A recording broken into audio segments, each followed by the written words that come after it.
Sí, que nos digan. Señores, nosotros nos estamos yendo, los que hayan convocado y los organizadores, pues seguirán allí, Dios sabe qué. Pero yo me voy a mi casa a cenar.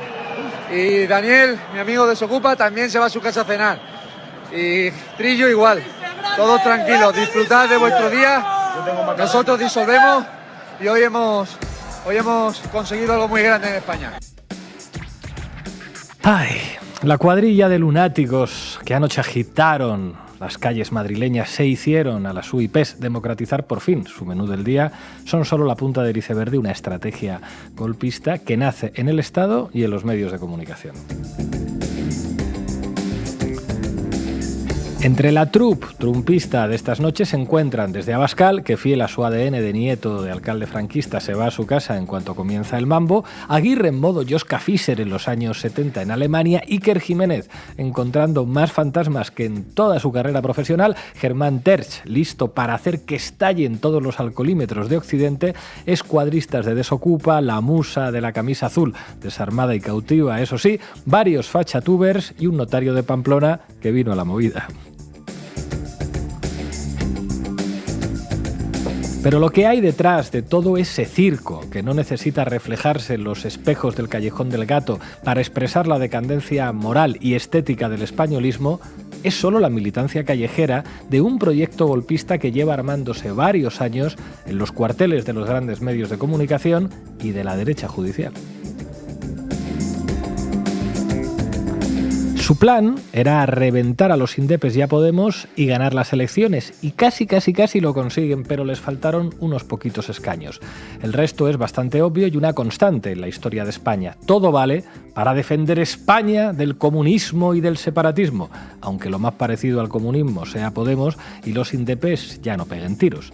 Y en este todo vale, lo de menos es la infantería. Los golpistas peligrosos no lloran lágrimas de facha como consecuencia de la acción de los gases lacrimógenos.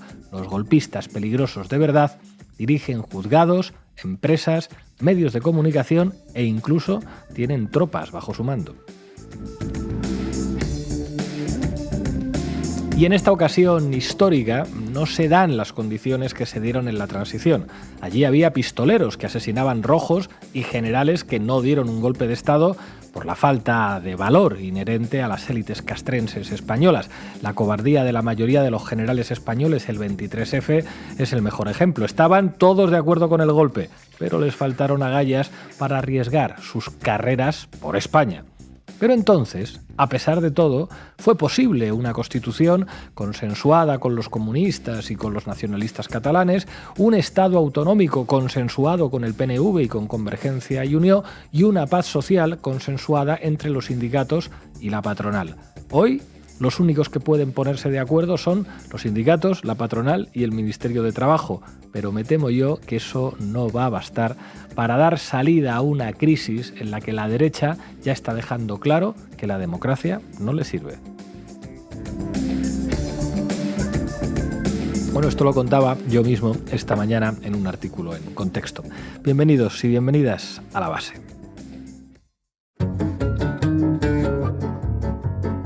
La Base, con Pablo Iglesias, Sara Serrano, Manu Levín e Ina Afinogénova. Noches de fuego, disturbios, contenedores ardiendo en Madrid, y no son los anarquistas, son los fachas. ¿Qué te parece, Sara Serrano? Bueno, pues vamos a ver hoy un top facha de los momentos más esperpénticos que han dejado la noche madrileña. Top facha, me acuerdo de aquel concepto que usábamos en La Tuerca cuando éramos jóvenes e indocumentados. Manu Levín, ¿qué tienes?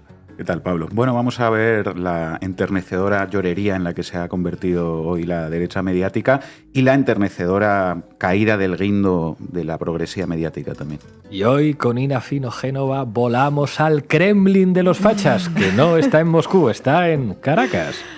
Afortunadamente todavía no está en Moscú. Si está en Caracas, vamos a aprender con ustedes los términos guarimba, guarimbero, que aquí han sido a lo largo de años presentados como luchadores por la libertad, pero bueno, ya veréis lo que son. Luchadores por la libertad haciendo el saludo romano y cantando el cara al sol. Hoy contaremos con Raúl Sánchez Cedillo, uno de los analistas más mordaces de la realidad política de nuestro país. Arrancamos, Xavi. La base de datos.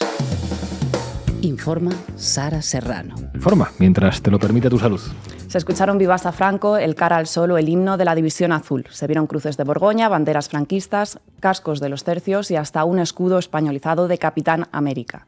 Entre los manifestantes había conocidos ultraderechistas como Daniel Esteve, líder de Desokupa, o el agitador de extrema derecha Luis Albise. También miembros de la Falange, como su jefe nacional, Manuel Andrino, de la formación Ultrademocracia Nacional, cuyo líder Pedro Chaparro es uno de los condenados por el asalto a la librería Blanquerna, representantes de Hogar Social o neonazis como Miguel Frontera, que se hizo conocido por acosar durante meses a la familia de Pablo Iglesias e Irene Montero a las puertas de su casa. Por quinta jornada consecutiva, convocados por el PP y Vox y otras agrupaciones ultraderechistas, miles de manifestantes se concentraron ayer frente a la sede del PSOE en Madrid para protestar contra las negociaciones de amnistía. El que pueda hacer algo, que lo haga, dijo Aznar hace unos días, y bueno, así ha sido.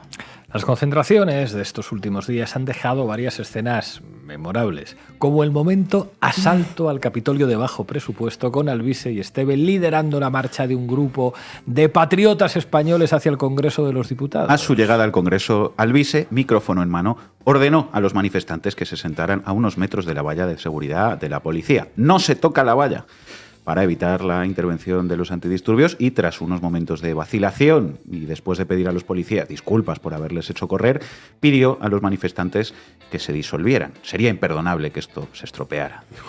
Se respiraba una gran decepción entre los seguidores de Albise y Esteve, que probablemente se habían imaginado una escena mucho más épica que esa humillante retirada. ¿Para esto hemos venido?, se preguntaban. Bueno, lo hemos escuchado antes, pero así explicó Albise su retirada. Sí, que nos digan. Señores, nosotros nos estamos yendo, los que hayan convocado y los organizadores, pues seguirán allí, Dios sabe qué. Pero yo me voy a mi casa a cenar. Y Daniel, mi amigo de Desokupa, también se va a su casa a cenar. Y Trillo igual. Todos tranquilos, disfrutad de vuestro día. Nosotros disolvemos y hoy hemos conseguido algo muy grande en España. Hace falta un poco más de ovarios Albise para defender España. Señoría, miren, mi amigo Trillo, el cachas de Desokupa, que nos vamos a casa y lo dejamos registrado en vídeo para que no nos pase nada en los juzgados. Vaya restos, camaradas. La revolución puede esperar porque hay que cenar. No se puede cambiar el mundo con el estómago vacío. Eso lo sabe cualquier persona de bien. ¿Qué más momentos gloriosos han dejado estas concentraciones de los defensores de la unidad de España? Bueno, vamos a hacer un repaso de la estupefacción que ha generado que los antidisturbios respondieran con cargas y gases lacrimógenos a los intentos de los manifestantes de romper el cordón policial. Vamos con el top 5 de los mejores momentos de la calle Borroca. Empezamos por abajo, quinta posición, un momento muy triste, la derecha expresando su desencanto con las fuerzas de seguridad del Estado. ¡No tenéis vergüenza! ¡Policía nacional, no tenéis vergüenza! ¡Puta madre! ¡Cago la madre que os parió! ¡Piolines! ¡Sois unos piolines! ¡Desgraciados! ¡Os tenían que haber tirado al mar en Barcelona! ¡Son sicarios!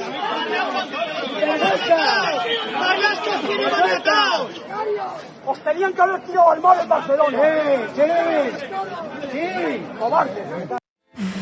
Piolines, sois unos piolines, sostenían que haber tirado al mar en Barcelona. La derecha tomando de la izquierda independentista catalana el apodo que puso a los antidisturbios que mandó Rajoy a Barcelona en un crucero con la imagen de Piolín para reprimir a las personas que estaban depositando una papeleta en las urnas. Bueno, en el top 4, un momento que revela la poca calle y también lo poco acostumbrados que están a la represión, dicho sea de paso, que tiene la derecha. El gas pimienta casi en los ojos, es quemazón, es horroroso. Por favor, esto tenéis que ayudarnos, estamos en una dictadura ya. Es una salvajada lo que están haciendo, es una salvajada. El gas pimienta en los ojos, tenéis que ayudarnos, estamos en una dictadura ya. Es una salvajada lo que nos están haciendo. Juegos, ya verás en comisaría, campeón. A ver, aquí en la base estamos muy lejos de querer naturalizar, apoyar la violencia policial, pero la verdad que escenas como estas, hablando de salvajadas y represión dictatorial, pues en fin, resultan un poquito ridículas. En el top 3, el Oscar a la mejor interpretación masculina que va para Pablo Lucini, militante de la xenófoba Democracia Nacional, escenificando una lesión al final de la concentración del lunes.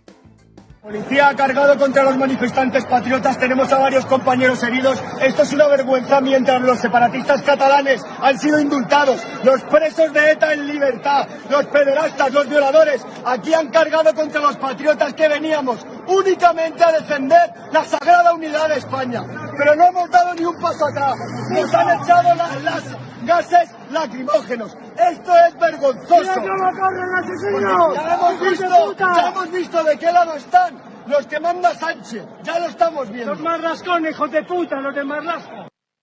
Una interpretación de Oscar, efectivamente. Si no fuera por el momento en el que llama hijos de puta a la policía y la expresión de dolor desaparece milagrosamente de su rostro. El hombro sobre el que se apoya Luchini, por cierto, es el de Pedro Chaparro, líder de Democracia Nacional y condenado por el asalto violento a la librería catalana Blanquerna. En el top 2, el momento Nostradamus. Señor, le han lanzado gas pimienta, ¿no? Y no podía respirar. Tranquilo, tengo EPOC. Me he venido aquí cayendo, pero esto es el principio. Están cargando contra gente mayor. España acaba de despertar, hijos de puta. España acaba de despertar. Se celebrarán juicios. Se disfrutará del botín. Se derramará sangre. Se celebrarán juicios, se disfrutará del botín, se derramará sangre. Un momento que no tiene nada que envidiar al de la señora facha grabada hace décadas por los hermanos Bartolomé en su documental. Después de, claro, para ellos ganar una guerra es que se celebren juicios y que se reparta el botín. Lo tienen en el ADN. Bueno, en el top 1 de la calle Borroca, un momento que, aunque ya pusimos ayer en la base, no podía dejar de aparecer en este ranking. Gases lacrimógenos por puto defender España. Gases lacrimógenos, la policía, por puto defender España. Ay, lágrimas de facha. Espeluznantes testimonios. En fin, la manifestación de ayer se saldó con 3 personas atendidas por los servicios sanitarios y 6 detenidos por desórdenes públicos. Unas cifras ridículas si las comparamos con las de otras manifestaciones, estas sí, de contenido social. Por ejemplo, en la manifestación de hace años de Rodea al Congreso contra los recortes de Mariano Rajoy, hubo más de 60 heridos y 30 detenciones, algunas de las cuales además acabaron en los juzgados con acusaciones de delitos gravísimos, y varios de los detenidos denunciaron además que recibieron malos tratos, torturas en las dependencias policiales. Vamos, igualito a lo de ayer. Bueno, ¿y cuáles han sido las reacciones políticas? Supongo que el Partido Popular y Vox, ambos partidos de orden y pro antidisturbios, habrán condenado enérgicamente la violencia en las protestas y respaldado la acción de las fuerzas y cuerpos de seguridad del Estado, ¿verdad? Pues no, los líderes del PP y Vox están haciendo malabares estos días para respaldar a los militantes ultrajados sin enfrentarse, eso sí, a los agentes policiales. La solución que han encontrado es culpar a Sánchez de utilizar a la policía para cargar contra manifestantes pacíficos. En un comunicado de prensa difundido por el PP, consideran que el gobierno del PSOE obligó a los antidisturbios a tratar las personas que estaban en la calle como si fueran CDR. Por su parte, Isabel Díaz Ayuso pidió explicaciones al Gobierno por la actuación policial y señaló que las manifestaciones son pacíficas y que, en todo caso, estarían parasitadas por algunos elementos ultras. Vamos a escucharla. Hay un grandísimo descontento ciudadano de izquierda a derecha. Cada vez son más los políticos de todos los partidos, incluido Izquierda Unida, PSOE, todos, que están en contra de lo que está sucediendo porque nos va la democracia en ello. Por tanto, es un descontento general, inmenso, que va a más, y que además también se traduce en que los españoles, el pueblo, tiene derecho a manifestarse y hacerlo allá donde considere mientras sea pacífico. Cosa diferente es que ayer, en la que se produjo en Ferraz, un grupo de ultras parasitaran una parte de la manifestación, pero eso no tiene nada que ver con el grandísimo descontento que todos los ciudadanos están manifestando.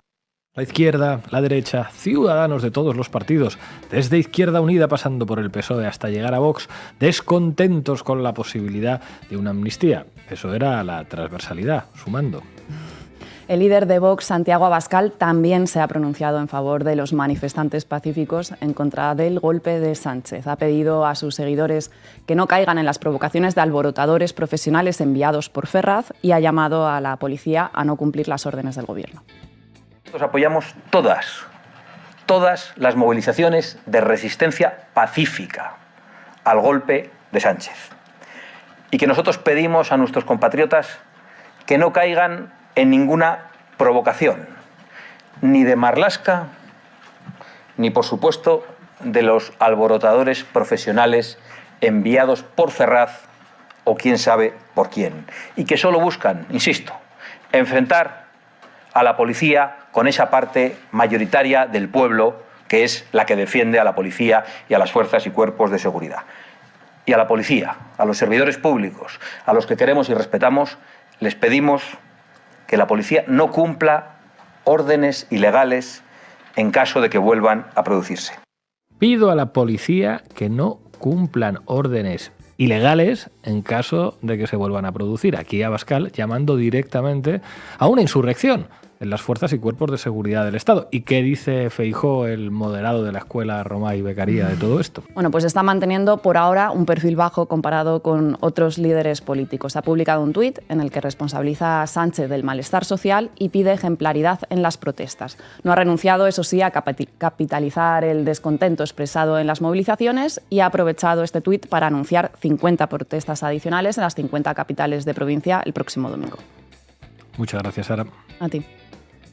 Yo soy fascista. Y yo España está viva y más que nunca. no soy tan viejo, tengo 60 años, luego igual les enseño los cojones, ¿eh? Guapa. Impresionante.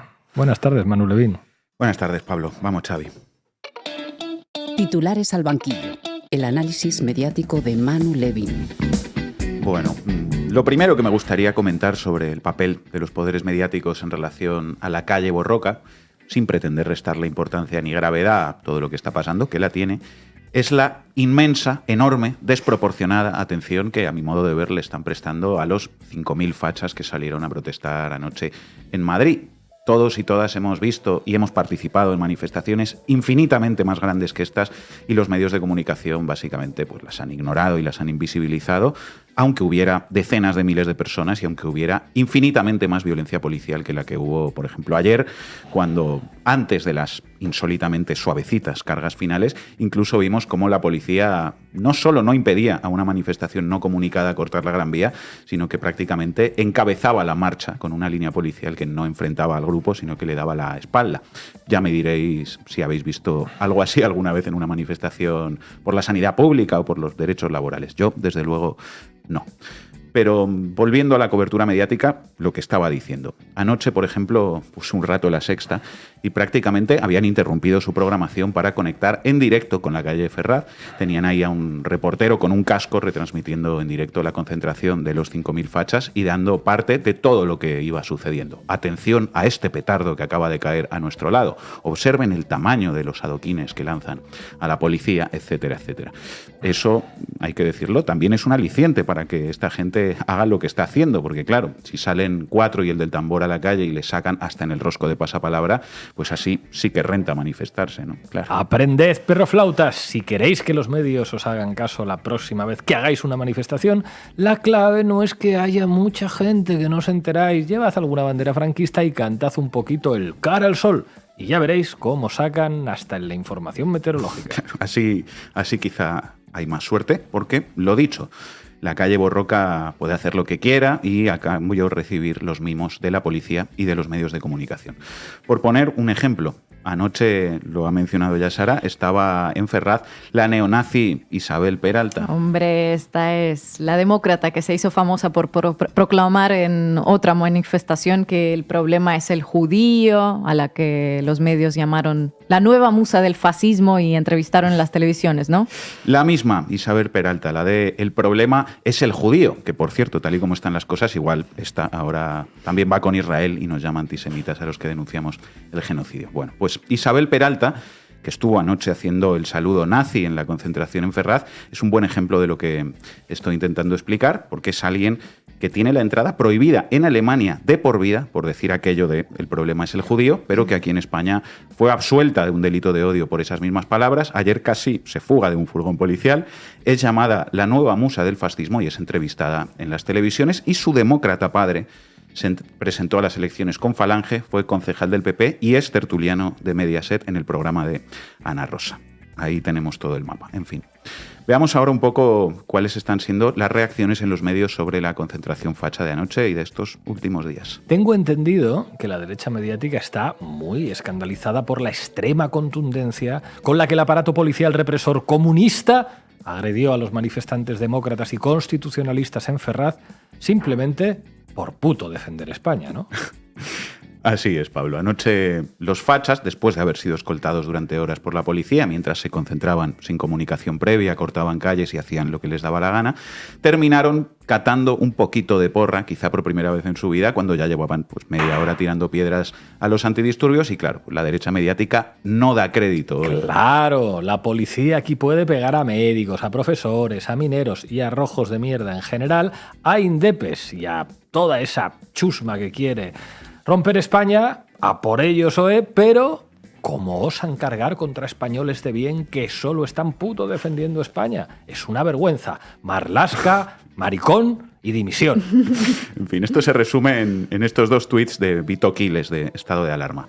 Del a todo el que le pida dale, viva la Policía Nacional, ha pasado al urgente, la policía nos acaba de lanzar gas lacrimógeno en la cara a todos los asistentes en Ferraz, entre ellos niños y ancianos. Difundid. Vergüenza histórica. Oh, qué lástima. Un minuto de silencio por la muerte de la inocencia de los fachas. Y se ve que los gases lacrimógenos han llegado también a las redacciones de la derecha mediática porque hoy son una verdadera llorería. ABC. La policía lanzó gases fumígenos y lacrimógenos, los más lesivos, contra quienes protestaban en Ferraz. El Mundo. La polémica actuación ha provocado la reacción de los sindicatos policiales que defienden la actuación de sus compañeros en la noche del lunes y también del PP, que este martes a primera hora ha enviado un comunicado a la prensa en el que carga duramente contra la actuación policial de anoche en Madrid. El partido de Alberto Núñez Feijóo acusa al gobierno de obligar a la policía a tratar como CDR a las personas congregadas. La razón. En 2017 no se gaseó a quienes incendiaban las calles en Cataluña y actuaban como comandos terroristas. Ignacio Garriga culpa a Interior de utilizar gases lacrimógenos contra quienes defienden la nación. OK Diario. Marlaska incumplió en Ferraz el protocolo policial que prohíbe gasear ante meras aglomeraciones. Todo esto dice la derecha. Es que esto es alucinante. La misma derecha política, policial y mediática que aplaude y habla de actuación proporcionada cuando los antidisturbios abren la cabeza a trabajadores o a jóvenes de izquierdas, ahora se echan las manos a su cabeza bien cerradita y lloran cuando se produce una leve respuesta policial a los disturbios, incendios, destrozos y ataques a los agentes que estaban provocando sus cachorros en el centro de Madrid. Y todavía vamos a ver un ejemplo más. Telemadrid. Ayer vimos que todo derivó en una batalla campal con incidentes, con cargas policiales desmedidas. Había una gran polémica. Cargas desmedidas, una gran polémica, decía la narración en directo de Telemadrid, mientras en pantalla se veía a un simpático ciudadano pidiendo insistentemente un taxi. Igual era para escapar de las cargas desmedidas, por eso necesitaba tanto el taxi, el pobre hombre. En fin, ahí queda la llorería que soy la derecha mediática y hablemos ahora, si os parece, de la progresía mediática, que también es hoy una llorería que expresa todavía más inocencia, por no decir ingenuidad, irritante ingenuidad.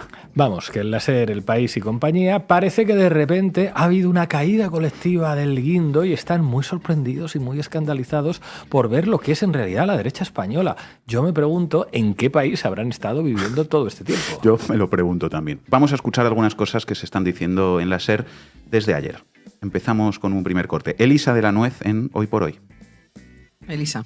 Sí, yo voy a intentar introducir un poquito de sosiego porque efectivamente yo lo que veo es que la deriva no solo ya, digamos, de palabras, sino de hechos, ¿no? Y de una cierta violencia, pues ya empieza a ser un poquito preocupante. Lo primero, claramente condenar cualquier tipo de violencia, de manifestaciones ante sedes y, por supuesto, manifestaciones que no han sido autorizadas. Esto creo que hay que decirlo y me parecería muy importante que fuera lo primero que dijera el principal partido de la oposición. Creo que esto es importante, estas son las reglas del juego. Evidentemente que habrá personas extremistas, que habrá radicales, hemos oído las voces y esto pasa siempre, pero lo importante es que los partidos institucionales o que aspiran a la institucionalidad dejen claro que no es lo mismo este tipo de manifestaciones ante sedes, de asaltos, aunque sean por personas muy radicalizadas y aunque te vengan bien, que esto es lo que hay que entender, que una manifestación convocada legítimamente, porque el derecho de manifestación existe. La deriva de la derecha empieza a ser un poquito preocupante, pues efectivamente no sé en qué país y en qué mundo ha estado viviendo esta señora para ver ahora el inicio de una deriva en la derecha. No sé dónde estaban cuando fascistas mataron en la calle a Samuel Luis por ser homosexual, ni cuando convocaron concentraciones en Chueca, barrio gay madrileño, para cazar maricones, ni cuando se concentraron durante meses en la casa de Iglesias Montero y sus 3 hijos. Pues estarían en el país de la piruleta, en la calle de la gominola, que diría Homer Simpson. Es lo que decía también ayer nuestra compañera Laura Arroyo en un tuit. Decía, hay días en que me gustaría vivir en el mundo en que viven los tertulianos de Cadena SER. Hoy he oído a un par preocupadísimos por la deriva que está tomando la ultraderecha, como si esto hubiera empezado ayer en Ferraz. La mediocridad en el análisis siempre cuesta caro. Incluía Laura Arroyo, ni una coma que añadir a sus palabras. Bueno, esa tertuliana de la SER también insistía en achacar lo que está sucediendo a algunas personas extremistas y radicales y en separar eso de los partidos institucionales, que entendemos que se refiere a PP y a Vox, a los que anima además a condenar los hechos. En fin, las concentraciones además no tienen ningún sentido porque las están convocando ellos. Feijóo las ha apoyado, Aznar ha dicho que quien pueda actuar que actúe, cargos del PP han acudido, Esperanza Aguirre cortó una calle, Abascal ha ido en persona y ha llamado a la policía de desobedecer las órdenes, lo decíamos antes, pero nada, la Progresía sigue planteando que una cosa es la gente que está en Ferraz y otra cosa son los partidos institucionales. Los partidos institucionales. Bueno, pues si esto os ha parecido una ingenuidad, esperad a escuchar a Javier Casqueiro de El País, vídeo que se ha currado el gran David Segovia y que ha subido a sus redes. Dale, Xavi.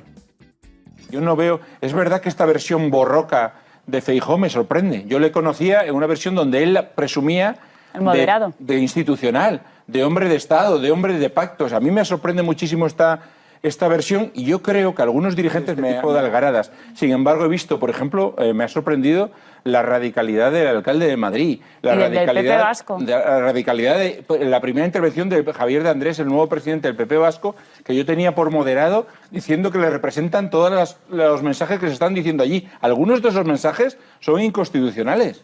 Bueno, una declaración muy comentada del expresidente del Gobierno del Partido Popular, José María Aznar, pronunciada justo el pasado jueves.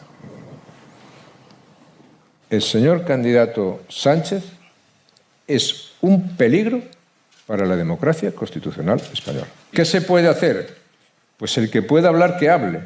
El que pueda hacer, que haga. El que pueda aportar, que aporte. El que se pueda mover, que se mueva. El que pueda intentar, cada uno en su responsabilidad, tiene que ser consciente de la situación de crisis en la que estamos. Javier, estas manifestaciones, ¿fue en ese momento? Luego ha venido todo lo que ha venido hasta esta noche mismo. ¿Cómo lo valoras o analizas? A ver, yo no creo que tenga nada que ver en el expresidente del Gobierno, solo faltaba, ¿no? Que yo creo que hasta ahí no podemos llegar. Pero es verdad que no fueron nada oportunas. Yo creo que esas declaraciones, ante este ambiente que estamos relatando hoy aquí, ¿no?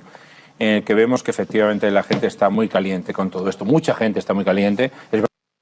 Nada, los fascistas en España pueden salir a quemar las calles convocados por el Partido Popular y por Vox, que Javier Casqueiro sigue hablando del moderado Feijóo. Javier Casqueiro puede estar entre Sara Serrano y Manu Levín en un paredón a punto de ser fusilado y allí estaría diciendo a los fachas, oigan, caballeros, ¿cómo nos hacen ustedes esto si ustedes son gente moderada, un partido de Estado? En fin, tremendo lo de la progresía mediática y veamos algunos ejemplos más de esta misma ingenuidad en relación a la derecha judicial y en concreto a la figura del juez Manuel García Castellón. Veamos cuál ha empezado a ser el marco sobre esto ahora, en la cadena SER, ahora, en noviembre de 2023. Rompe el juez García Castellón en la investidura y también lo hacen los vocales conservadores del Poder Judicial. Pedro Jiménez, buenos días. Vaya, resulta que los camaradas de la SER, los mismos que decían que los jueces en España son imparciales y no tienen ideología, los mismos que censuraban que desde el Ministerio de Igualdad se denunciara el machismo de la derecha judicial o que desde Podemos se señalara que hay una derecha judicial desatada actuando contra la democracia, esos mismos ahora se dan cuenta de que hay una derecha judicial que ha irrumpido en el proceso de investidura. ¿Quién reparte las pastis por allí? A buenas no me dieron cuando iba. Más derecha judicial en el editorial de Ángel Barceló. Porque claro, en un día como el de ayer solo faltaba que la derecha judicial irrumpiera en las negociaciones para la investidura. El juez García Castellón, después de 4 años de inactividad o casualidad, reactiva ayer la causa por el Tsunami Democràtic y acaba imputando a Carles Puigdemont. O los vocales conservadores del Poder Judicial con el mandato caducado hace casi 5 años, promoviendo y votando una declaración en contra de una amnistía de la que no conocen sus términos y hablando de la abolición del Estado de Derecho. Bueno, más vale tarde que nunca, ¿no?, por sacar algo positivo de todo esto. Seguimos escuchando la tertulia de la SER un momento más, que incluso, atención, ha hecho un perfil de García Castellón. Pero el juez García Castellón, que ha tenido prácticamente durante 4 años parado el tema del Tsunami Democràtic y ayer decide sacar el auto en el que imputa a Marta Rovira y en el que, bueno, no imputa porque no puede, porque es aforado, porque está en el Parlamento Europeo, pero señala también a Carles Puigdemont. Llevaba, como decías, 4 años durmiendo el sueño de los justos, en este caso, en secreto, sin imputados, sin calificación delictiva y sin ordenar diligencia alguna. El jueves pasado, el juez recibe el informe ejecutivo sobre Tsunami de la Guardia Civil, que estaba prevista su entrega para dentro de varias semanas. Y ayer, el juez García Castellón, sin esperar al informe que había solicitado la Fiscalía, abrió causa por terrorismo e imputó por ese delito a Marta Rovira y a otras 10 personas más. A Puigdemont, como dices, no le imputa porque no puede, debido a su aforamiento, le ofrece, eso sí, la posibilidad de que declare de forma voluntaria como imputado. Demos una pincelada, Campos, de quién es este juez, que yo creo que a muchos oyentes le suena el nombre porque ha estado vinculado a causas muy mediáticas. ¿Quién es García Castellón? García Castellón es miembro de la conservadora APM, como la mayoría, titular de la plaza del juzgado número 6 de la Audiencia Nacional. Se encontraba como juez de enlace en Roma cuando en 2017 regresa a la audiencia en sustitución de Eloy Velasco, que había iniciado los casos Púnica y Lezo que afectaban al Partido Popular. Después de un inicio en el que llegó a imputar a expresidentes como Aguirre o a Cristina Cifuentes, las libró del procesamiento y vació de contenido ambas causas en decisiones que fueron respaldadas por la Sala de lo Penal. Vaya, pero ¿esto no era acaso señalar a los jueces? Y eso es una cosa inaceptable porque los jueces no tienen ideología. Ha salido ya el comunicado del Consejo General del Poder Judicial denunciando la actitud totalitaria y comunista de Àngels Barceló por osar explicar a su audiencia quién es Manuel García Castellón. Estaremos pendientes del comunicado del CGPJ. Acabamos con una cosa más, porque esta ingenuidad bien pensante de la progresía de la SER y del país, que se han dado cuenta ahora de que hay una derecha judicial en este país, es muy sana y muy deseable en comparación con lo de La Sexta. Tu canal progresista favorito sigue otra línea en todo esto, que es básicamente defender la actuación de Manuel García Castellón. Atención a la pregunta de Ferreras en Al Rojo Vivo. ¿Crees que, ya sabes que algunos apuntan, acusan a García Castellón de intentar dinamitar, digamos, la investidura, por decirlo de alguna manera, con este auto? Pero claro, son 4 años, en algún momento tenía que tomar la decisión. ¿Tú cómo lo ves?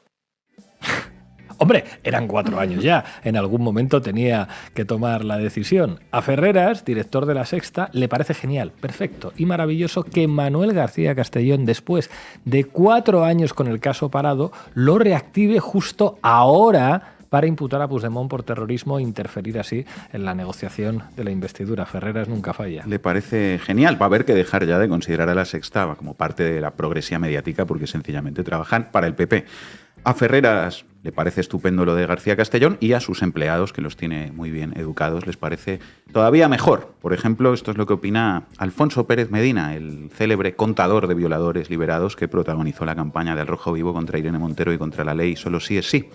Dice, los mismos que hoy lapidan al juez Manuel García Castellón por citar como imputados a Puigdemont y Rovira en la causa de Tsunami, se congratularon y le aplaudieron cuando imputó a Aguirre o a Cifuentes en la Púnica o a Cospedal en la Kitchen.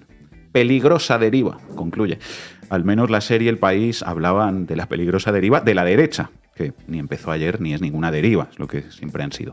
Pero La Sexta no, ellos ya van más allá y hablan de una peligrosa deriva, pero para referirse a la izquierda, y ni siquiera a la izquierda, al PSOE, a La SER y al País. En fin. Un último comentario, porque seguramente vamos a seguir viendo estos días muchos titulares que califican todo esto que está pasando como protestas contra la amnistía. Y eso, en mi opinión, ya esconde una posición editorial amable con toda esta estrategia golpista, porque es como, no, esto no es contra la amnistía, es contra la investidura, No olvidemos que en la anterior investidura, por ejemplo, el diputado de Teruel Existe, Tomás Guitarte, tuvo que pasar la noche previa a la investidura en un lugar secreto y llegar al Congreso escoltado para poder votar a favor. La derecha tampoco reconoció la legitimidad de la moción de censura contra Rajoy en 2018, ni siquiera reconoció la derrota de Aznar tras el 11M, no reconoció su legitimidad. En fin, la amnistía les importa un bledo y ellos mismos la habrían hecho si les hubiera hecho falta, como ya hicieron en el pasado, por ejemplo, con miembros de Terrayura. El problema aquí no es la amnistía, el problema es que no van a gobernar ellos. Así de sencillo. Gracias, Manu. Se les pretende perdonar también todo lo que han todo el dinero que se han llevado. Se les pretende también condonar la deuda. Se pretende condonar la deuda. Ina Fino se Génova. pretende. Condonar la deuda a todos se les pretende perdonar. En fin. Vamos, Xavi.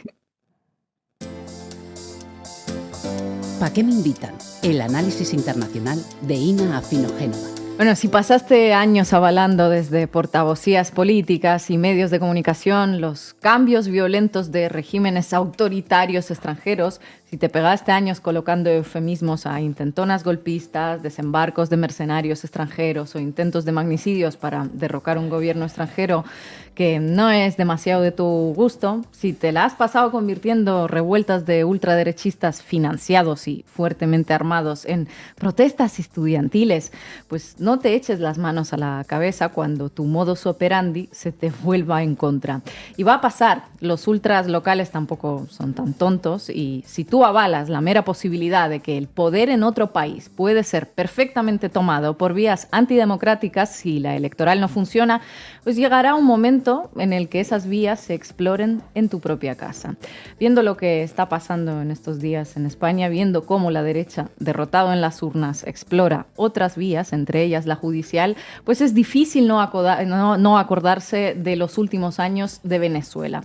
Ayer, Raúl Sánchez Cedillo, que en breve nos va a acompañar en el programa, comparaba la concentración facha con la guarimba venezolana, decía que Feijóo es un Capriles o un Guaidó más, que Abascal sería un Leopoldo López, y con ese panorama entre foquistas de ultraderecha y guarimberos, pues habría Sánchez Maduro para rato.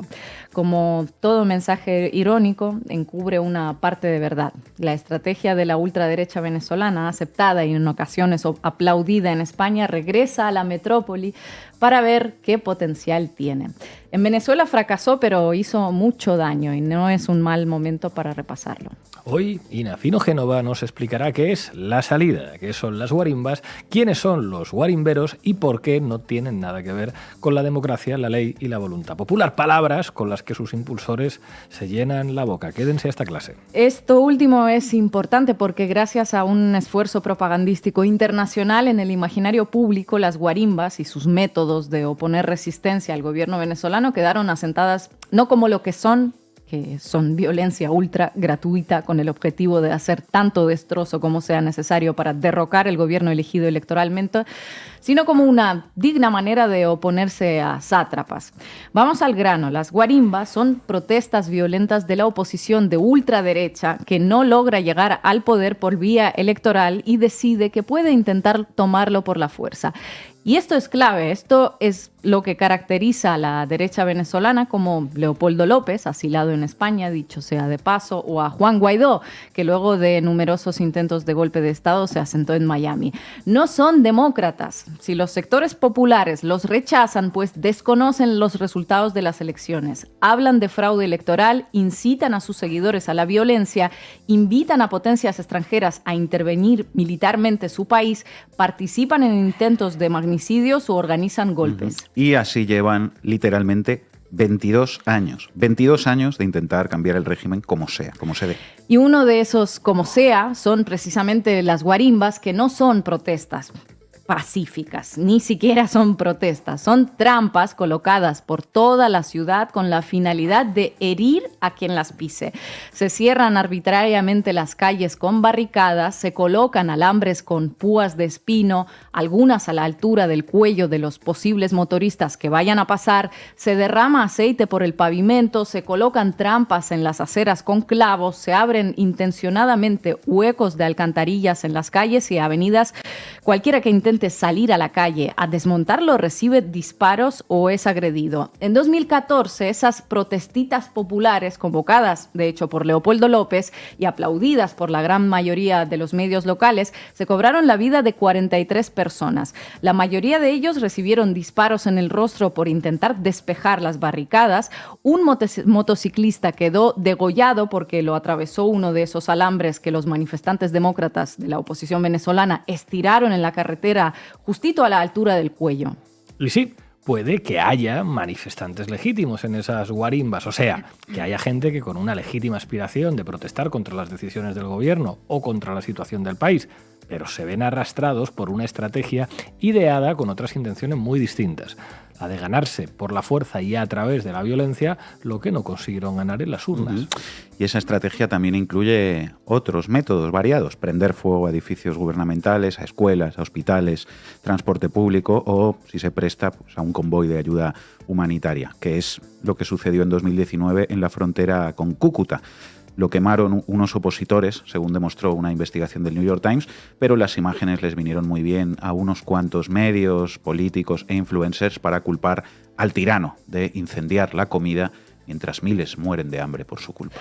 Claro, porque atribuirle al gobierno tiránico las víctimas forma parte de todo el plan. La oligarquía que está detrás goza del respaldo de la derecha de todo el mundo y de los grandes medios de información que en un abrir y cerrar los ojos te convierten la guarimba en una protesta estudiantil de una oposición dialogante pero empujada a tomar las calles por un gobierno tiránico.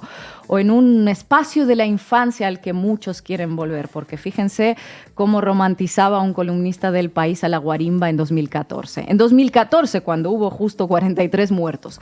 Para muchos venezolanos, palabras como pega, pela, taima y guarimba refieren al país de la infancia. Peleas entre muchachos a la salida de la escuela, correazos por malcrianzas, pausas entre juegos para tomar agua o salirse de un brete arriesgado. Y ese espacio mágico que había dentro de un juego donde un niño se escondía a buen resguardo, la guarimba, mientras pasaba el peligro. Pudiéramos inferir que las guarimbas de la actualidad entrañan un reclamo de la ciudadanía por recuperar el espacio seguro de la infancia, ese territorio donde nos movíamos sin riesgos innecesarios, un anhelo legítimo en tiempos inciertos. Pudiéramos inferir que las guarimbas son un reclamo de la ciudadanía por recuperar el espacio seguro de la infancia. ¿Cómo no? Un alambrado a la altura del cuello en medio de la carretera para que cuando pases en tu moto a 70 kilómetros por hora te quedes sin cabeza. ¿Quién no jugaba a la decapitación en su infancia, verdad? Y ojo, en todos esos años de protestas y enfrentamientos entre el chavismo y la oposición en las calles hubo muertos por impactos de bombas lacrimógenas que dispara la policía bolivariana, algunos que el gobierno estuvo un tiempo negando. Pero en el caso de la guarimba estamos hablando de un plan para causar heridos intencionadamente para luego endosarlos al gobierno. Según la mayor parte de los datos que ahora sabemos, la guarimba no es más que la rebelión de la oligarquía, promovida, financiada por los ricos del Valle venezolano, muy amigos del establishment español que les ha estado lavando la cara durante años, hicieran lo que hicieran y planteasen lo que planteasen. Su objetivo siempre ha sido lo que ellos denominan la salida, la renuncia del jefe de Estado, primero de Chávez, luego de Maduro. Y como además cuentan con el respaldo mediático universal, pues se les ha romantizado y presentado como abanderados de la libertad y de la democracia. Efectivamente, pero en Latinoamérica muchos saben lo que son en la realidad. Niños de familias históricamente ricas que llevan años realizando llamados públicos a la violencia en las calles, participando en golpes de Estado como la Operación Gedeón en 2019, avalando atentados como el intento de magnicidio en 2018 y sin afrontar demasiadas consecuencias por ello, y acostumbrados a recibir de sus amistades internacionales poco más que palmaditas en la espalda y a veces premios por defender la libertad. Y luego de años estrechándole la mano al ultraje ordinario caribeño y presentándolo como libertadores del yugo tiránico, pues que no nos sorprenda que el ultraje ordinario local piense que las formas del ultraje caribeño podrían funcionar aquí. Aquello nunca fue tan simple como se nos quiso vender. La dicotomía de la dictadura chavista contra los heroicos freedom fighters. Muchos de los heroicos freedom fighters tenían peligrosas similitudes con los energúmenos que ayer cantaban el Cara al Sol, igual que las tenían con los que tomaron el Congreso de los Estados Unidos o las instituciones brasileñas, y a ellos nunca se les lavó la cara, salvo en la prensa más ultra y echada al monte. Para evitar que prosperen aquí, no basta con denunciarlos, hay que aprender a reconocerlos más allá de tus fronteras, incluso si más allá se oponen a regímenes que no te gustan. Hay que dejar de lavarle la cara al fascismo en función de su procedencia y en función de sus enemigos. Sus enemigos deberíamos de ser todos, y lo que está claro es que no van a andarse con medias tintas con nosotras si en algún caso llegan a conseguir sus objetivos. La historia nos lo deja bastante claro, tanto a nosotras como los pueblos latinoamericanos. Gracias, compañera. Dile a tu jefe que es un auténtico miserable. Una basura. Tenéis una basura de medio de una basura de jefe. Control de alcoholemia para ir a las concentraciones, por favor. Bueno, hoy contamos con Raúl Sánchez Cedillo. Raúl, muchas gracias por atender una vez más a La Base. ¿Qué tal? ¿Cómo estáis? Bueno, ayer ponías un tuit con algo de ironía, pero que señalaba algo que yo creo que es muy evidente, que es el proceso de venezuelización de la derecha española. ¿Podrías explicarnos esto? Bueno, sí, es bastante irónico. Lo primero que hay que decir es que lo hago para combatir el miedo. Quiero decir, si hay un interés conjunto tanto en el PP, el PSOE, Sumar, PP Vox, es crear ese ambiente de miedo, ese ambiente que nos retrotrae al 23F, una población completamente paralizada que deja que las fuerzas del Estado pues jueguen sus estrategias, ¿no? Y ese protagonismo popular que estaba empezando con las movilizaciones con Palestina y que es la característica de la crisis de régimen que empieza en 2011, desaparezca, ¿no? El tuit es irónico porque justamente el PP, Vox, El País en su tiempo, como acaba de decir Ina, ha jugado con la venezuelización de la política. En fin, que te voy a contar a ti, Pablo. Y justamente ahora les toca a ellos aparecer justamente como ese formato venezolano, pero aún más chapucero, porque es sin duda una estrategia comunicativa de desestabilización, pero lo primero que habría que decir es que es una chapuza de relato, es una chapuza de coordinación, no es serio desde el punto de vista de la eficacia. Por supuesto que estamos viendo el fascismo en la calle, eso ya es terrible, nos garantiza pues que nuevos cuadros jóvenes nazis agrederán a las clases subalternas, a las personas más vulnerables. Eso ya es terrible y eso es una responsabilidad del Partido Socialista por no liquidar políticamente y procesar a esa gente, ¿no? Es claro que tenemos que hablar siempre de probabilidades. Claro que puede haber un golpe, pero es poco probable. Es poco probable que Hermann Tertsch aparezca con un tricornio en el Congreso de los Diputados cantando Asturias, patria querida y pegando tiros. Podría suceder, pero es poco probable, ¿no? En segundo lugar, no puede haber esa situación porque tenemos que ver el contexto europeo que recordaba, pero para reafirmar el miedo, nuestro amigo Enrique Juliana ayer en televisión española, ¿no? No hay un respaldo en la Unión Europea, en la Comisión, no hay ningún respaldo en el Pentágono, en Washington, en la OTAN, en los tribunales europeos. Es decir, que es una dinámica completamente irresponsable y chapucera. El hecho mismo de que aparezca pues, un alborotador desahuciado como José María Aznar o un auténtico pues, Vito Corleone como Felipe González, pues indica personajes muy, muy quemados y personajes que no manejan ningún hilo. Vamos a ser serios, ¿no? En tercer lugar, las derechas están divididas. Hay que ver este aspecto de interna. Yo creo que las declaraciones de Ayuso, la posición de Federico Jiménez Los Santos, indican mucho que se está jugando también un ajuste interno de las derechas, divididas gracias a Podemos y al 15M, y a los municipalismos, y ese elemento es clave a la hora de ver que, digamos, cuáles son las varias dimensiones que se juegan aquí. En cuarto lugar, a mí me parece que lo que ha sucedido ayer y antes de ayer refuerza completamente la investidura. Si queréis me la juego aquí y creo que va a haber investidura. Lo pensé después del 23J y lo sigo pensando, ¿no? Hay que tener en cuenta también una dimensión que es que el independentismo está en crisis y división y que por lo tanto no representa una verdadera amenaza para el régimen. Sigue y no determina los acontecimientos. También tenemos que tener en cuenta que los Ferreras y compañía, o si queréis el Mediafair, está estupefacto. Vemos cómo, pues por ejemplo, Ángeles Barceló ahora critica a García Castellón. Ferreras lo promociona, es decir, no hay esa coordinación necesaria como la que tenemos en las operaciones exitosas, ¿no?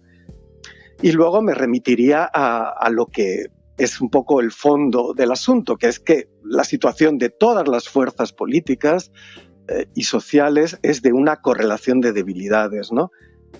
Si pensamos, por ejemplo, en Vox, que está intentando recuperar el protagonismo, vemos que ni siquiera ellos pueden controlar o reagrupar a la extrema derecha y se les ha ido y han quedado bastante mal, ¿no? Para terminar, yo diría que aquí hay tres dimensiones en juego que corresponden a los distintos actores. Uno es que el PP y Vox quieren, y en eso pues contarían con parte del PSOE, con González Corleone, con los Paje, etcétera, etcétera, que es un golpe de timón, es decir, dentro del estado de partidos hacia una restricción del pacto constitucional y declarando enemigos a, obviamente, el independentismo, a Podemos y a todas las fuerzas, digamos, que buscan una ampliación o un cambio de forma del Estado, ¿no? Terminar el ciclo con una especie de franquismo reflexivo. Y eso necesita el PSOE, pero no lo consiguen. Por otra parte, lo que tenemos es el punto de vista del PSOE, que quiere aprovechar también esto y que pretende que juegue a favor de la investidura, pero también para dividir y paralizar al PP, ¿no? Es decir, para mantener el statu quo. Es muy patético ver cómo mucha gente, por ejemplo, de Sumar, declara explícitamente, no voy a dar nombres, que hay que defender lo que hay aunque sea una mierda. Lo ha dicho así, por ejemplo, bueno, Ramón Espinar, ¿no? Tenemos que defender esto. La situación es repugnante, pero, es decir, juegan el miedo para mantener el statu quo, ¿no? Y eso significa que hay que excluir a Podemos y a otras fuerzas, ¿no? El problema es que esa ampliación del statu quo que implica el pacto de investidura, sin elementos como Podemos se resquebraja. Es imposible. Sumar no puede cumplir esa función porque Sumar es una nulidad y, si me permitís la mala broma, merece un proceso sumarísimo. Y el tercer polo es, y creo que es el interesante y el que esta dinámica interrumpe, pero debería reforzarse y rompemos el miedo, es lo que venía sucediendo con Palestina y lo que ha venido sucediendo en las distintas oleadas del ciclo, que es la creación, a partir del diagnóstico de que claro que quieren un golpe, claro que quieren un cambio, una restricción democrática, pero al mismo tiempo no pueden y que tenemos una ventana de oportunidad que quizás cambie en 2024 con las elecciones europeas y con el horror que está generando el régimen de guerra en todo el mundo y en Europa, en Ucrania, en Palestina, con un genocidio en marcha, pero que tenemos esa ventana de oportunidad con la perspectiva europea de la creación de un polo constituyente, ¿no? Justamente que tendrá que jugarse y prepararse para las citas decisivas que vendrán en parte cuando la actual luna de miel que tiene el gobierno de coalición con la Comisión Europea, que explica muchos de los avances legislativos, que explica la lenidad con la que se está comportando la Comisión ante el gobierno y el respaldo frente a estas tentativas de desestabilización, eso se va a acabar porque va a venir el ajuste. Va a venir el ajuste. Yo creo que lo que ha sucedido en Portugal, un primer ministro socialista que dimite por corrupción, no digo que ese sea el caso aquí, pero significa que empieza los síntomas del ajuste, la falta de fondos, de que, la laxitud fiscal y la austeridad, la laxitud fiscal se acaba y la austeridad entra. Y ese será el momento en que el relato, de PSOE y Sumar, el relato de esto es lo que hay, pero tenemos algunos avances, se va a resquebrajar. Tenemos avances, pero no hacemos nada ante el genocidio en Palestina. Tenemos avances y apoyamos completamente la militarización de la economía. Eso va a entrar en crisis. Yo creo que hay que pensar en ese polo constituyente porque justamente, insisto, la dinámica golpista es seria, pero de momento es chapucera. Si vemos un poco lo que fue, hay un libro muy bueno de un historiador que se llama Eduardo González Calleja, que se llama Contrarrevolucionarios, que explica que justamente en la Segunda República, y los diarios de hazaña lo muestran, el golpismo empezó desde el minuto 1, pero fueron todo chapuzas hasta julio del 36. Es obvio que van a acertar y que va a haber un momento de debilidad. Basta que caiga Sánchez para que la operación funcione, ¿no? Y Sánchez, por más audaz que sea, no va a ser eterno. Y yo creo que tenemos que pensar en esa dinámica temporal, en ese encuentro estratégico y perder el miedo absolutamente y recuperar absolutamente las calles. Raúl Sánchez Cedillo, muchísimas gracias por atender una vez más a La Base. Hasta pronto. Gracias a vosotras. Llegamos al final y os vamos a dejar con un temazo de un grupo punk de Vallecas que se llaman Vaca Punk, Gudari español. Hasta mañana.